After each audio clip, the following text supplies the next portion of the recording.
हम पढ़े थे चैप्टर नंबर 7 और डिफरेंट फॉर्म्स ऑफ एनर्जी हम पढ़ चुके थे। आज हमने एनर्जी की लास्ट फॉर्म पढ़नी है। तो आज हम पढ़ने जा रहे हैं न्यूक्लियर एनर्जी। इसमें से दो डेफिनेशन, न्यूक्लियर फिशन और न्यूक्लियर फ्यूजन, बहुत ज़्यादा आती होती है पेपर में, keep in mind. Nuclear energy is obtained by breaking the nuclei of heavy atom. Nuclear energy हमारे पास कब आती है? जब हम हैवी एटम के न्यूक्लियस को तोड़ते हैं। The process is called nuclear fission. इस अमल को हम क्या कह देते हैं? Nuclear fission. ठीक है, मार्क कर लीजिएगा, ये न्यूक्लियर फिशन की डेफिनेशन है। This process is done in a nuclear reactor where energy is release in the form of heat. Nuclear reactor आप कंटेनर बोल लें जिसमें ये अमल किया जाता है, उसको हम क्या बोलते हैं? ये अमल जो है सारे के सारे न्यूक्लियर रिएक्टर में किया जाता है, जहाँ पर एनर्जी की बहुत ज़्यादा जो एनर्जी है वो हीट की फॉर्म में निकलती है। This heat can be use to produce the electricity. अब इस हीट को हम बिजली पैदा करने के लिए इस्तेमाल कर सकते हैं। Energy is also release when the nuclei of small atom fuse together. Fuse together means जब छोटे छोटे न्यूक्लाई आपस में मिलके एक बड़ा एटम बना देते हैं तो वो क्या करते हैं? फ्यूजन का प्रोसेस करते हैं। This is known as nuclear fusion. इसको हम क्या बोलते हैं? Nuclear fusion. ठीक है, it is also nuclear energy. ये भी हमारे पास क्या होती है? न्यूक्लियर एनर्जी होती है। The heat and light coming from the sun are release due to this process. ठीक है, हीट और लाइट एनर्जी जो सूरज की हम तक आती है वो सारी की सारी किस अमल से आती है?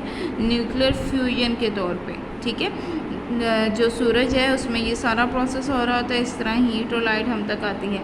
The energy for destruction in the atom bomb is also the nuclear energy. ठीक है, ये जितने भी बॉम्ब ब्लास्ट होते हैं उन सब में कौन सी एनर्जी यूज़ हो रही होती है? Nuclear energy.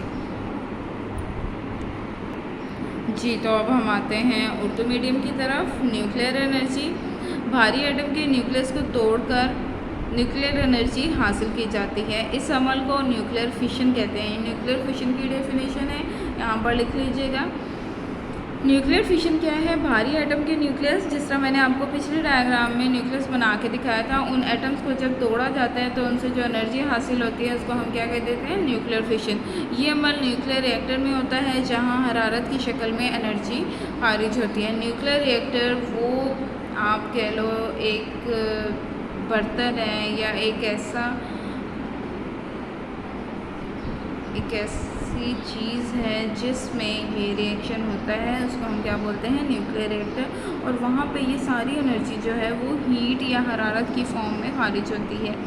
इस हरारत को इलेक्ट्रिसिटी बनाने के लिए इस्तेमाल किया जा सकता है। ये जो इतनी ज़्यादा मिक़दार में हरारत खारिज होती है, इससे हम क्या कर सकते हैं? इलेक्ट्रिसिटी बनाने के लिए इस्तेमाल कर सकते हैं।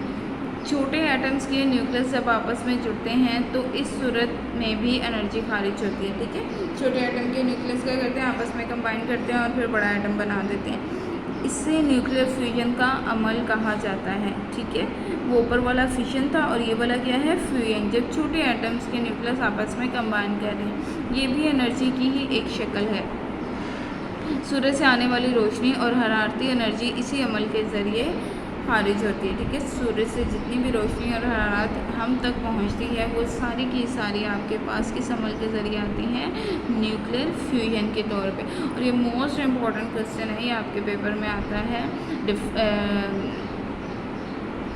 न्यूक्लियर फिशन और फ्यूजन में फ़र्क वाज़ह करें। डायग्राम में देखें, एटम बम में तबाही फैलाने वाली एनर्जी भी न्यूक्लियर एनर्जी होती है। जितने भी बॉम्ब ब्लास्ट होते हैं उसमें जो एनर्जी है वो कहाँ से आती है? सारी की सारी न्यूक्लियर एनर्जी होती है।